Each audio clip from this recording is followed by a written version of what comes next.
अभिनंदन है। साथियों, माननीय प्रधानमंत्री श्रीमान नरेंद्र मोदी साहब द्वारा संचालित मन की बात का जो कार्यक्रम है उसका 100वां एपिसोड पूरे भारत के साथ साथ पूरे जम्मू कश्मीर के अंदर बड़ी धूमधाम और उत्सव की तरह मनाया गया।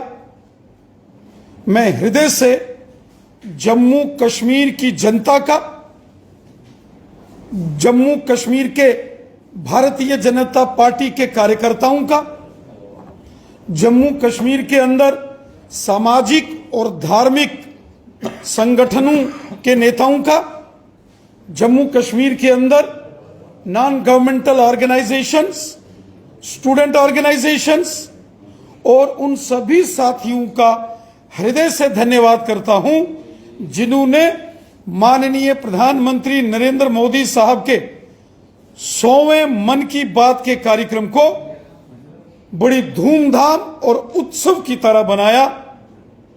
पूरे जम्मू कश्मीर के अंदर 5,500 से ऊपर स्थानों पर मन की बात का 100वां एपिसोड भव्य तरीके से आयोजित किया गया और लगभग 6.5 लाख लोगों ने मन की बात के कार्यक्रम को सामूहिक तौर पर इकट्ठे होकर अपने अपने स्थानों पर सुना है, जिसके लिए मैं जम्मू कश्मीर की तमाम जनता का हृदय से धन्यवाद करता हूं और आभार व्यक्त करता हूं उन सभी अपने साथी, सहयोगी, दोस्तों, पार्टी के कार्यकर्ताओं, सामाजिक कार्यकर्ताओं, सामाजिक संगठनों के कार्यकर्ताओं को जिन्होंने माननीय प्रधानमंत्री नरेंद्र मोदी साहब के मन की बात के 100वें एपिसोड को जम्मू कश्मीर के अंदर उत्सव की तरह मनाया। चारों दिशाओं में उत्सव ही उत्सव नजर आ रहा था और हम हृदय से धन्यवाद करते हैं माननीय प्रधानमंत्री नरेंद्र मोदी साहब का कि वो बार बार जम्मू कश्मीर के लोगों का भी मनोबल बढ़ाते हैं।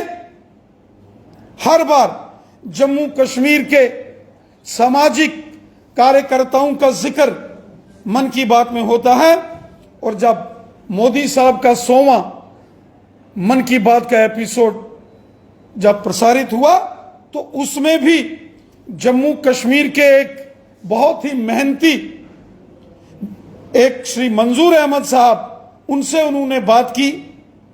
उन्होंने किस प्रकार अपनी मेहनत के बल पर अपना कारोबार आगे बढ़ाया और कितने जनमानस के अंदर एक सहयोगी के नाते वो काम कर रहे हैं। ये बहुत बड़ी उपलब्धियां जो समाज के अंदर आम जनमानस करता है, आम जनमानस द्वारा किए गए महत्वपूर्ण कार्य जिनसे देश को और समाज को लाभ प्राप्त होता है, प्रेरणा मिलती है युवा पीढ़ी को। ऐसे किस्से प्रसंग मोदी साहब ने मन की बात के माध्यम से हमेशा देशवासियों के सामने रखे। कल 100वें एपिसोड में भी एक इतिहास बना। यहां गिनीज बुक का वर्ल्ड रिकॉर्ड में मोदी साहब के मन की बात के कार्यक्रम को स्थान मिला है। इस प्रकार का आयोजन अपने आप में अतुलनीय कार्यक्रम है, अपने आप में रिकॉर्ड कायम करने वाला एक कार्यक्रम जिसमें किसी देश के राष्ट्राध्यक्ष ने लगातार 100 एपिसोड हर महीने में एक बार जनता से संवाद करना, ये पहली बार हुआ कि किसी राष्ट्राध्यक्ष ने लगातार इतने बड़े पैमाने पर अपने जनमानस के साथ संवाद किया। न केवल भारत में बल्कि दुनिया के देशों ने भी मन की बात के इस कार्यक्रम को सुना। यहां यूनेस्को के अंदर इसको प्रसारित किया गया, फ्रांस के अंदर यूनाइटेड नेशन जनरल असेंबली के अंदर, वहीं लंदन के अंदर भी जहां इंग्लैंड के सरकारी दौरे पर माननीय केंद्रीय मंत्री डॉक्टर जितेंद्र सिंह साहब ने भी स्वयं इंग्लैंड के अंदर प्रवासी भारतीयों और वहां के रहने वाले जो लोग हैं उनके साथ मन की बात का कार्यक्रम सुना। मैं एक बार पुनः जम्मू कश्मीर की जनता का आभार व्यक्त करता हूं, जिनके सहयोग से पूरे जम्मू कश्मीर के अंदर भी रिकॉर्ड तोड़ कार्यक्रम हुए। और मैं बधाई देता हूं भारतीय जनता पार्टी की वो सारी टीम, हमारी प्रदेश की टीम, जो कि श्रीमान विबोध गुप्ता साहब के नेतृत्व में, इनकी देखरेख में पूरे जम्मू कश्मीर में लगातार काम कर रही थी, जिसमें नरेश सिंह जी, बीनू खन्ना जी, संजय बड़ू जी, अल्ताफ ठाकुर साहब, इन्होंने बहुत मेहनत की है। और उसके साथ साथ भारतीय जनता पार्टी के सभी वरिष्ठ नेता, जिलों के प्रभारी, सह प्रभारी तथा जिलों के अध्यक्ष, मंडल अध्यक्ष, मोर्चों के अध्यक्ष, शक्ति केंद्र प्रमुख और पोलिंग बूथों के अध्यक्ष, जो भारतीय जनता पार्टी के कार्यकर्ता हैं, सब ने बहुत मेहनत की है। मैं हृदय से सबका धन्यवाद करता हूं और सबसे निवेदन करता हूं कि यह परंपरा आगे भी इसी प्रकार रहनी चाहिए। हर महीने के आखिरी रविवार सुबह 11 बजे जब मोदी साहब द्वारा संचालित ये मन की बात का कार्यक्रम प्रसारित हो, तो सारे जनमानस को यह हमेशा सुनना चाहिए। ये बहुत प्रेरणा देने वाला, खासकर युवा पीढ़ी को, नौजवानों को प्रेरणा देने वाला, इंस्पायरेशन जिससे प्राप्त होती है, ऐसे मन की बात के कार्यक्रम को एक नियमित आयाम के तौर पर जनमानस को हमेशा आगे बढ़ाना चाहिए। मैं हृदय से सबका बहुत बहुत धन्यवाद करता हूं। रविंद्र रैना जी, प्रधानमंत्री मोदी जी के कार्यक्रम मन की बात के 100 एपिसोड पूरे हुए, उसके लिए आपको मुबारकबाद है। लेकिन विपक्ष एक सवाल उठा रहा है कि आखिरकार जम्मू कश्मीर की जनता की मन की बात उसे कब पूरा करेंगे देश के प्रधानमंत्री? माननीय प्रधानमंत्री श्रीमान नरेंद्र मोदी साहब ने जम्मू कश्मीर की जनता की मन की बात को हमेशा सुना। मोदी साहब ने जम्मू कश्मीर के जनमानस को अपने सीने से लगाया। जम्मू कश्मीर के जनमानस का दुख, दर्द, तकलीफ अगर किसी ने समझी है और उसका समाधान किया है, तो वो हमारे यशस्वी प्रधानमंत्री श्रीमान नरेंद्र मोदी साहब हैं। मोदी साहब ने जनमानस की बात सुनी तो जम्मू कश्मीर में पश्चिम पाकिस्तान के विस्थापितों को अधिकार मिले, पीओजेके के रेफ्यूजीज को अधिकार मिले, उनकी बातें, उनकी जो महत्वपूर्ण विषय थे वो सुने गए। गुजर बकरवाल हों, पहाड़ी कबीले के लोग हों, ओबीसी कम्युनिटी के लोग हों, जम्मू के डोगरे हों, कश्मीर के लोग हों, जम्मू कश्मीर की मातृशक्ति हमारी माताएं बहनें हों, समाज के अंदर जो लोग प्रताड़ित थे, गोरखा समाज, वाल्मीकि समाज, विस्थापित समाज, इनके अगर मन की बात किसी ने सुनी है और उसका समाधान किया है, तो वो हमारे यशस्वी प्रधानमंत्री श्रीमान नरेंद्र मोदी साहब हैं। आज जम्मू कश्मीर के अंदर जो विकास के बड़े बड़े कार्य हो रहे हैं, एम्स जैसे बड़े बड़े हॉस्पिटलों का निर्माण, 2 एम्स जम्मू के सांबा में, कश्मीर के अवंतीपुरा में, 9 medical colleges, flyovers, ring roads, गांव गांव में सड़कों का जाल, बिजली, पानी, स्कूल, हॉस्पिटल्स, गरीब लोगों को फ्री राशन, गरीब लोगों के मकान बनाए गए, प्रधानमंत्री आवास योजना, गरीब लोगों के घरों में टॉयलेट, बाथरूम्स बनाने का काम मोदी साहब ने किया। गरीब लोगों ने जो हजार रुपया मासिक पेंशन, ये सब, और जो गोल्डन कार्ड 5-5 लाख रुपया, एक गोल्डन कार्ड से एक व्यक्ति को 1 साल इलाज के लिए, भगवान न करे कोई बीमार हो, लेकिन इंसान का शरीर है, बीमारी, कभी ना कभी आदमी बीमार होता है। हमने वो दौर भी देखा है जब सगे भाई की जेब में 100 रुपया नहीं होता कि अपने बीमार जेरे इलाज भाई की मदद करे।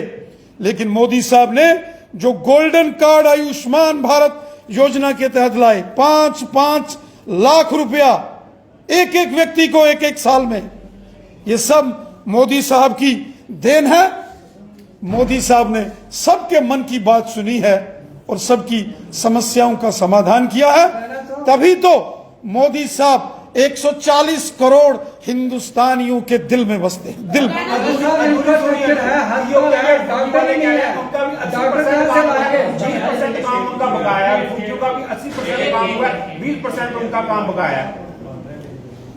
देखिए, हम सब जानते हैं कि 70 साल गुलामी की जंजीरों में पश्चिम पाकिस्तान से आए विस्थापित समाज के लोगों को गुलाम बना के रखा गया था। उनको कोई अधिकार नहीं थे। यह नरेंद्र मोदी साहब की देन है कि पश्चिम पाकिस्तान के विस्थापितों को आज जम्मू कश्मीर के अंदर पूर्ण नागरिकता के अधिकार मिले हैं। जो पाकिस्तान के कब्जे वाले जम्मू कश्मीर से 1947, 1965 और 71 के जो विस्थापित हैं, उनकी भी अगर मन की बात किसी ने सुनी है, वो नरेंद्र मोदी साहब ने सुनी है, भारतीय जनता पार्टी की सरकार ने सुनी है।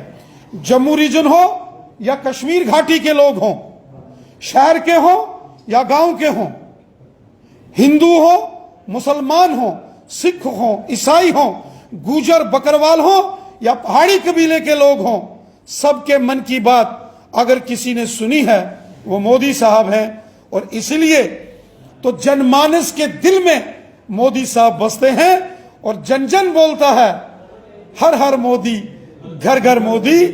राज्य का दर्जा और जम्मू कश्मीर में चुनावों के वक्त मन के वाले लोगों की कब है पूर्ण राज्य का दर्जा? जम्मू कश्मीर में जब भी विधानसभा के चुनावों की प्रक्रिया शुरू होगी, उसका निर्णय चुनाव आयोग ने करना है। भारतीय जनता पार्टी पूरे तरीके से तैयार है। जिस तरीके से 30 अप्रैल रविवार को मन की बात 6.5 लाख से ऊपर लोगों ने इकट्ठे होकर सुना, जम्मू रीजन में भी और कश्मीर घाटी में भी, मैं महसूस करता हूं कि अगर वर्तमान में जम्मू कश्मीर में अगर चुनाव हो, अगर चुनाव आयोग इस पर फैसला लेता है, तो प्रचंड बहुमत के साथ भारतीय जनता पार्टी की जीत होगी।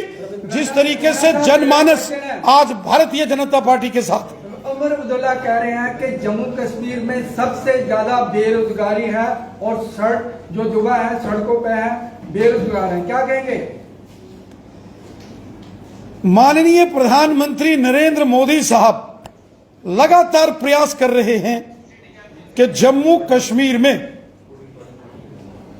यहां सरकारी तंत्र में लोगों को रोजगार दिया जाए, अपने दम पर कॉम्पिटिटिव एग्जाम्स क्वालिफाइड करके नौजवान आगे बढ़े। वहीं नए नए एंटरप्रेन्योर्स, नए नए स्टार्टअप्स, यंग एंटरप्रेन्योर्स, उनको भी बढ़ावा देने की प्रयास मोदी सरकार द्वारा हो रही है। जम्मू कश्मीर की जनता का समाधान सिर्फ मोदी साहब ही कर रहे हैं। इससे पूर्व की जो सरकारें थी, उनको एक बार अपनी अंतरात्मा में झांक के देखना चाहिए कि उन्होंने क्या किया। मोदी जी ने तो सबका साथ, सबका विकास, सबका विश्वास और सबका प्रयास, इस मिशन के साथ काम किया और सबको मिलकर आगे बढ़ाया। राणा साहब, अभी फारूक अब्दुल्ला ने एक प्रेस कॉन्फ्रेंस की है और उन्होंने ये कहा है कि G20 के जो इवेंट्स लद्दाख में हो सकते हैं, तो फिर जम्मू में क्यों नहीं? जो लोग जम्मू की बात करते थे, जम्मू के ठेकेदार बने थे और डोगरा डोगरा चिल्लाते थे, इस तरह के शब्दों का उन्होंने इस्तेमाल जो है वो किया है, वो आज चुप क्यों है? जम्मू को क्यों नजरअंदाज किया जाता है? क्या G20 देशों का एक बड़ा सम्मेलन जम्मू कश्मीर में हो रहा है। ये अपने आप में एक बहुत ही स्वागत योग्य निर्णय केंद्र की नरेंद्र मोदी साहब की सरकार ने लिया है। G20 राष्ट्र समूह में बहुत बड़े बड़े देशों का नाम आता है और जम्मू कश्मीर को चुना जाना यह अपने आप में एक बहुत बड़ा निर्णय है, जिसके लिए जम्मू कश्मीर की जनता माननीय प्रधानमंत्री मोदी साहब का हृदय से धन्यवाद करती है। कुछ लोगों को जम्मू कश्मीर की खुशहाली हाजम नहीं होती, कुछ लोगों को जम्मू कश्मीर की तरक्की डेवलपमेंट से चिड़चिड़ापन आता है, कुछ लोगों को तकलीफ हो रही है कि जम्मू कश्मीर आज तेजी से आगे बढ़ रहा है, जम्मू कश्मीर खुशहाली की ओर आगे बढ़ रहा है, जम्मू कश्मीर अमन चैन भाईचारे और मोहब्बत के रास्ते पर आगे बढ़ रहा है। तो कुछ लोगों के पेट में बहुत तकलीफ हो रही है और उनसे यह खुशहाली बर्दाश्त नहीं हो रही है और वो अनाप शनाप बोल रहे हैं, क्योंकि वो घबराहट में हैं। ऐसे लोगों की राजनीतिक जमीन खिसक चुकी है, इसलिए इस प्रकार के बौखलाहट में आकर बयान दिए जा रहे हैं G20 को लेकर। वो कह रहे हैं कश्मीर में ही क्यों, जम्मू में क्यों नहीं, ये फारूक साहब कह रहे हैं, इसमें इसके बारे में बताइए। जम्मू कश्मीर हमारी एक रियासत है। ये वो लोग हैं जिन्होंने 70 साल जम्मू कश्मीर के लोगों में जहर घोलकर राजनीति की है। ये वो लोग हैं जिन्होंने जम्मू कश्मीर के अंदर कभी लोगों को यकजहती प्यार मोहब्बत से नहीं जीने दिया। आज जब जम्मू कश्मीर के लोग एक होकर मिलकर आगे बढ़ रहे हैं खुशहाली के साथ, तो जिन नेताओं की सियासी जमीन खिसक चुकी है वो परेशान हैं और इस प्रकार का जहर घोलकर समाज को बांटने की राजनीति कर रहे हैं। उनका ये षड्यंत्र नहीं कामयाब हो रहा। आप पर भी एक आरोप है, भाजपा में बड़े बड़े नेता जो है वो शामिल हो रहे हैं और चर्चा ये है कि सुरेंद्र चौधरी जो कि एक बड़ा नाम है वो भाजपा से नाराज है और किसी भी समय भाजपा छोड़ सकते हैं। इस पे आप क्या कहना चाहोगे? हमें इसकी कोई जानकारी नहीं है। हम तो सबसे प्यार मोहब्बत से, सबका साथ, सबका विकास, सबका विश्वास, सबको साथ लेके चलने वाले हैं। हम तो जो बाकी वाले दाएं बाएं घूम रहे हैं उनको भी लाने के चक्कर में किसी को छोड़ेंगे नहीं। एक आखिरी सवाल, फारूक अब्दुल्ला ने अभी भी आप पर जो है वो एक बार और लगाया है कि आप कहते थे, भारतीय जनता पार्टी कहती थी कि जम्मू कश्मीर में जब 370 खत्म होगा तो आतंकवाद का खात्मा हो जाएगा। पुंछ हमले पर उन्होंने सवाल उठाए हैं कि क्यों जवानों को बुलेट प्रूफ गाड़ी नहीं दी गई और क्यों इस तरह की घटनाएं हो रही हैं अगर 370 खत्म है तो। मैं श्रीमान डॉक्टर फारूक अब्दुल्ला साहब से एक सवाल पूछता हूं। डॉक्टर फारूक अब्दुल्ला साहब जम्मू कश्मीर के कई वर्षों तक मुख्यमंत्री रहे, केंद्र सरकार में केंद्रीय मंत्री रहे। डॉक्टर फारूक अब्दुल्ला साहब को मैं याद कराना चाहता हूं वो दौर जब साल के 12 महीनों में से 10-10 महीने कश्मीर के अंदर बाजार बंद रहते थे, जब साल के 12 महीनों में से 10-10 महीने कॉलेज, यूनिवर्सिटी, स्कूल्स बंद रहते थे, सड़कों पर गाड़ियां नहीं चलती थी, कोई बाहर से टूरिस्ट कश्मीर में आना बंद हो गए थे। लाल चौक से लेकर कश्मीर के तमाम बड़े बड़े शहरों में सिर्फ बंद हड़तालें, उनका दौर चलता था। जिधर देखो उधर पत्थरबाजी का दौर चलता था। कश्मीर के अंदर जब हमारे मुसलमान भाई जब जुमे की नमाज अदा करने या ईद की नमाज अदा करने मस्जिद में जाते थे, तो जब वापस आते थे तो उनको हमेशा डर रहता था कि कहीं से भी पथराव होगा, कहीं से भी कोई गोली चलेगी। मोहतरम डॉक्टर फारूक अब्दुल्ला साहब, आज वो दौर खत्म हो गया। आज पूरे जम्मू कश्मीर में अमन है, चैन है, भाईचारा है। जम्मू हो या कश्मीर हो, 12 महीने बाजार खुले हैं, स्कूल कॉलेज यूनिवर्सिटीज खुले हैं, बाजारों में रौनकें हैं, सड़कों पर बाजारों में चहल पहल है। ये खुशनुमा माहौल, ये खुशहाली और चारों तरफ डेवलपमेंट के काम हो रहे हैं, ये सब मोदी साहब की देन है। एक बार आप भी अपने अंतर मन में एक बार विचार करें कि कितना बड़ा परिवर्तन मोदी साहब ने किया है। जम्मू कश्मीर के लोगों को जो पुरानी सरकारों ने और देश दुश्मन ताकतों ने, अमन के दुश्मनों ने जो जख्म दिए थे, उन जख्मों पर मरहम लगाने का काम हमारे देश के माननीय प्रधानमंत्री मोदी साहब ने किया है।